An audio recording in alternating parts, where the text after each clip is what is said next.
Good day, and welcome to Trust in God at All Times, a daily devotion of Peakland United Methodist Church in Lynchburg, Virginia.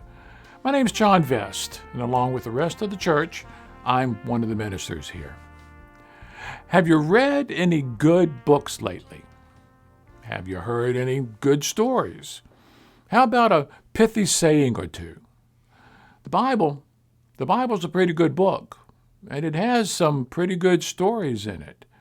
There's that story, the Good Samaritan, the story of the unjust judge, the story of the prodigal son, and of course, what has been called the greatest story of all, the story of what God has done through Jesus Christ. I want to ask you to think about that story in a different way today. The greatest story ever told may not be the story about what God has done through Jesus. The greatest story ever told might be the story about what God is doing through Jesus. You see, we may have the language all wrong.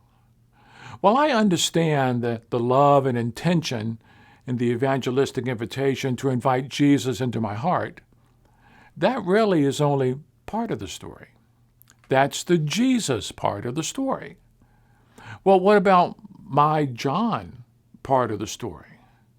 What about the Bonnie and Laurie and Chris part of the story? What about your part of the story? Your life is a story whose ending has not yet been written. It has a beginning. You can name it down to the minute you were born. It has a pretty long introduction that involves where you were raised, how you were raised, environment, things you can control, and even more things you cannot control. And here you are, wrapped up in a plot that can go in many directions, full of logical progressions and controversial twists and turns. There are some pages you probably wish your mother could read. And for all of us, I'm sure you have a chapter or two you don't want anyone reading out loud. So here's the point for today. Don't think of your relationship with God as a short story, a one-and-done experience. I was baptized. I got confirmed. I had a personal Pentecostal experience. I invited Jesus into my heart.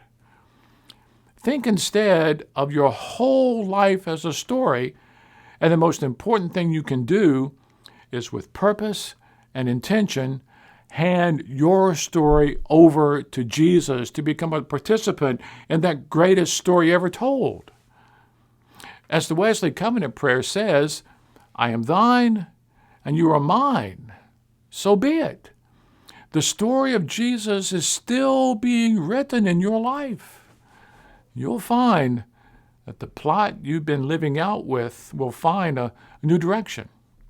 You'll find that words like grace, hope, and forgiveness, they become more important to you than words like pride or even fairness and certainly apathy. You'll find a passion that begins to bubble up in your life. Because, my friend, your story is worth telling. And the book that is your life, that book is worth reading. So today,